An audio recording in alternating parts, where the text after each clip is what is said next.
बिस्मिल्लाहिर्रहमानिर्रहीम। अस्सलाम वालेकुम वरहमतुल्लाहि वबरकातुहू। जी दोस्तों, आप कैसे हैं? उम्मीद है कि आप अपनी बेहतरीन ज़िंदगी गुजार रहे होंगे। दोस्तों, बात हो रही थी शुगर के इलाज पे। मैं आज इस वीडियो में आपसे शुगर के इलाज के बारे में बात करूंगा और अपने चंद एक बेहतरीन नुस्ख़ाजात जो हैं वो आपसे शेयर करूंगा। इससे पहले कि मैं अपनी बात को आगे बढ़ाऊं, तो आप हमारा ये चैनल ज़रूर सब्सक्राइब कीजिए और इसे शेयर भी कीजिए। दोस्तों, मैं अपनी बात शुरू करता हूँ। मैं आपको सबसे पहले एक नुस्खा बता रहा हूँ, नोट करना चाहे नोट कर लें, वरना मेरी स्क्रीन पे भी आ जाएगा। ये दवाई शुगर है, मेरे मतलब पे काफ़ी चल रहा है। मेरे एक दोस्त हैं हकीम यार मोहम्मद साहब, फैसलाबाद टोडी वाला में। ये उनका तरतीब दिया हुआ नुस्खा है। नुस्खा ये है, कलवंजी आपने लेनी 100 ग्राम, सुंड आपने लेनी 100 ग्राम, गुल अनार आपने लेने हैं 250 ग्राम, गुड़ माड़ मोटी आपने लेनी है 250 ग्राम, और हब्बर रशाद जिसे हम तुखम हालियून भी कहते हैं वो लेने हैं आपने 50 ग्राम। चीज़ें दोस्तों साफ़ सुथरी होनी चाहिए। जिस पंसार से भी आप लें उससे कहेंगे हमसे 4 रुपए ज़्यादा ले लो, लेकिन हमें साफ़ सुथरी और ताज़ा चीज़ें दो। अगर चीज़ें कुर्म ज़्यादा हैं, अगर चीज़ें ख़राब हैं, बहुत ज़्यादा मिट्टी है, तो आप बेशक ना लें। अगर वो सस्ती मिल रही है तो तब भी ना लें। इन दवाइयात को साफ़ करके अच्छी तरीके से इनका वज़न पूरा करके तो आपने इसे पीस लें। पीसने के बाद इसको आप कैप्सूल भर लें 00 के, चाहे सादा ही रहने दें। तो खुराक इसकी आपने लेनी है 1 चम्मच चाय वाला बड़ा भर के। अगर कैप्सूल भरे हैं 00 के तो ये 3 खाने हैं आपने। 3 सुबह खाने हैं, 3 शाम खाने हैं, और ये खाना खाने से पहले आपने इस्तेमाल करने हैं। तो इंशाअल्लाह अज़ीज़ ये आपको चंद खुराकें ही शुगर को कंट्रोल में ले आएंगी। लेकिन ये नुस्खा जो है ये आपको काफ़ी देर तक इस्तेमाल करना पड़ेगा, अपनी ज़िंदगी का हिस्सा बनाना पड़ेगा, ताकि आप इससे सही तरीके से मुस्तफ़ीद हो सकें। मुझे तो ये नुस्खा बड़ा अच्छा लगा। मैंने इसे दुकान में बनाया, मैंने इसे 2 लोगों पे आजमाया, अपने मरीज़ों पे आजमाया, अल्हम्दुलिल्लाह मैंने इसे कामयाब पाया। मैं अपने दोस्त हकीम यार साहब, अगर वो मेरी वीडियो देखें या उनके कोई दोस्त इस वीडियो को देखते हों, तो वो मेरी तरफ से उनको सलाम कह दें और इस नुस्खे की तारीफ़ भी कर दें। शुक्रिया। तो दोस्तों, ये नुस्खा बहुत ही अच्छा है। एक दफ़ा फिर मैं बता देता हूँ। कलवंजी है, सुंड है, गुल अनार है, अनारों के फूल, और गुड़ मार बोटी है, और हब्बर रशाद तुखम हालियून है। आप इन्हें ज़रूर बनाएं। अगर आप घर पर बना सकते हो तो ठीक है, अगर नहीं बना सकते तो आप मुझसे रब्ता कर लें, मैं आपको बना के भिजवा सकता हूँ। दोस्तों, दूसरा नुस्खा मैं आपको एक और दे रहा हूँ।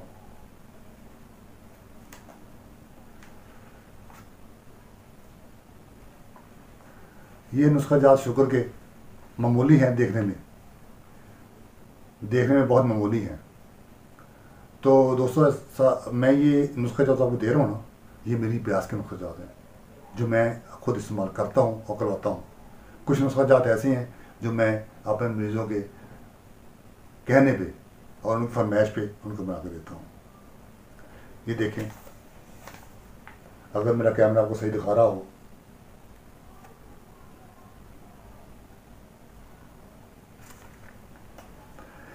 एक नुस्खा है, ये है शाहतरा,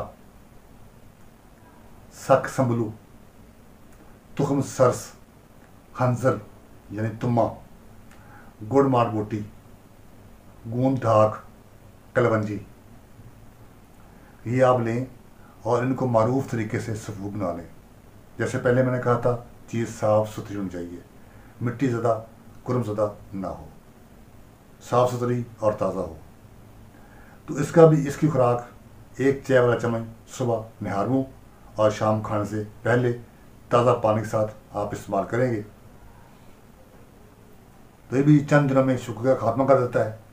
लेकिन आपके घर में ये तैयार रहना चाहिए और इसे आप खाते रहें। जब आपको शुगर नॉर्मल रेंज पे आ जाए, तकरीबन 100 से 80 के दरमियान हो, तो आप इसे एक टाइम कर दें खाना।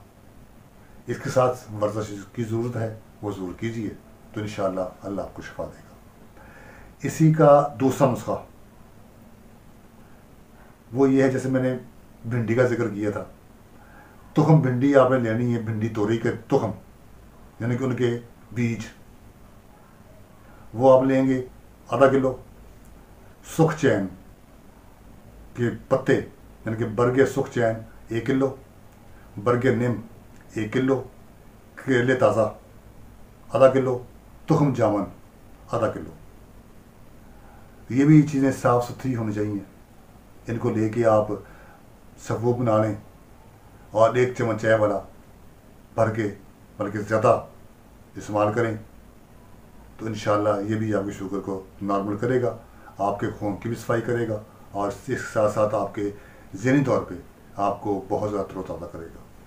ये 3 नुस्खा मैं आपको और दे रहा हूँ। जो लोग कहते हैं कि हमें शुगर से हमारी मर्दाना कमज़ोरी कम हो गई है, हमें टांगों में दर्द होता है, हमें जिस्म में दर्द होता है, दिल घबराता है, उनके लिए ये नुस्खा अक्सर सिफत साबित हुआ है।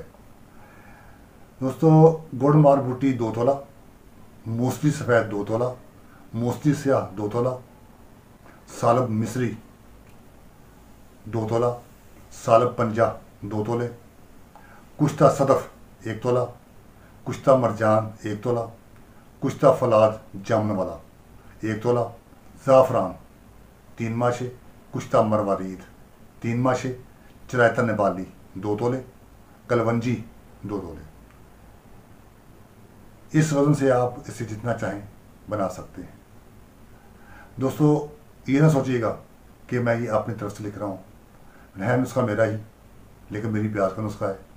मुझसे ये दोस्त खुद कहते हैं जी हमें बना कर दो, और तब मैं बना कर देता हूँ, क्योंकि इसमें कुछ चीज़ें कीमती हैं, तो लिहाजा मैं दुकान पे बना कर नहीं रखता। जिस किसी की फरमाइश आती है उसकी फरमाइश पे ये नुस्खे जात मैं देता हूँ। ये भी शुगर के लिए बहुत अच्छा है, जिस्म की दर्दें दूर करता है, जिस्म को ताकत देता है, मर्दाना कमज़ोरी ठीक करता है। जो जिन अफराद को शुगर की वजह से कमज़ोरी बहुत हो गई हो, उनके लिए बहुत अच्छा नुस्खा है। इसका खुराक इसकी 3 ग्राम सुबह और शाम है, 3 ग्राम सुबह 3 ग्राम शाम।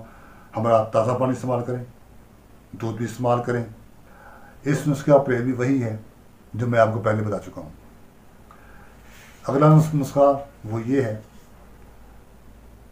इंदर जौ शीरी, गुड़ मारबूटी, करेला खुश्क, चरायता नेपाली, मगज़ जामन, चास्कू, कलवंजी और सौंठ। इसका वज़न और नुस्खा आपको मेरी स्क्रीन में नज़र आ जाएगा।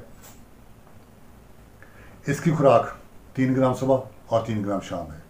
खाने की 1 घंटा बाद आप इसे इस्तेमाल करेंगे।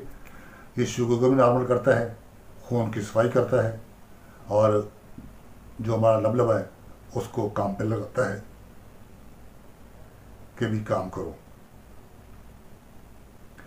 तो ये नुस्खा भी आपको स्क्रीन पे बावज़न आ जाएगा। एक नुस्खा और है, ये मैं अपने पास काफ़ी ज़्यादा इस्तेमाल करता हूँ, वो है इंदर जौ तलख, गुड़ मारबूटी, भुने हुए चने, मगज़ बादाम, कलवंजी और सौंठ। ये नुस्खा का भी आप सफ़ूब बना लें और इसकी खुराक है 6 ग्राम सुबह और 6 ग्राम शाम को। खाने के 1 घंटा बाद इस्तेमाल करें। अगर आप इसे खाने से पहले भी इस्तेमाल कर सकते हैं। इसका भी परहेज़ जो मैंने आपको बताया हुआ है वही है कि मीठी चीज़ें ना खाएं, मीठा बहुत कम खाएं और इसे खाने से पहले 15 मिनट पहले आप इस्तेमाल करवा सकते हैं। ये देखें, मैं आपको ये दिखा रहा हूँ, ये मेरी ब्याज के मेरे हाथ से लिखे नुस्खे हैं।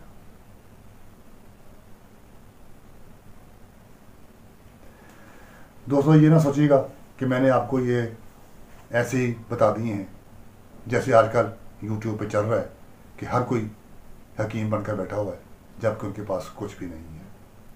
आप जब भी दवाई लेनी चाहें, मेरी एक नसीहत आपको दे रहा हूँ मैं, जब आप किसी हकीम से दवाई लेने जाएं या किसी हकीम का नुस्खा इस्तेमाल करें तो सबसे पहले उसकी संदेह चेक करें कि आप वाकई कुछ पढ़ा लिखा हुआ है या नहीं हुआ। अगर कुछ पढ़ा लिखा हुआ है तो आप उससे बात कर लें, अगर नहीं तो फिर आप उससे उठ के सलाम करके आ जाएं, क्योंकि आजकल नीम हकीम बहुत ज़्यादा हैं, इनसे बच के रहिए जहाँ तक हो सके। पहले आप हकीम के पास जाएँ तो देखेंगे वाकई मुस्नद है, पढ़ा लिखा है, तो आप उससे नुस्खा बनवा लें, उससे दवाई ले लें। उम्मीद है कि ये मेरे नुस्खाजात आपके बहुत काम आएंगे। शुगर के मरीजों के लिए ख़ासकर बहुत अच्छी चीज़ें हैं।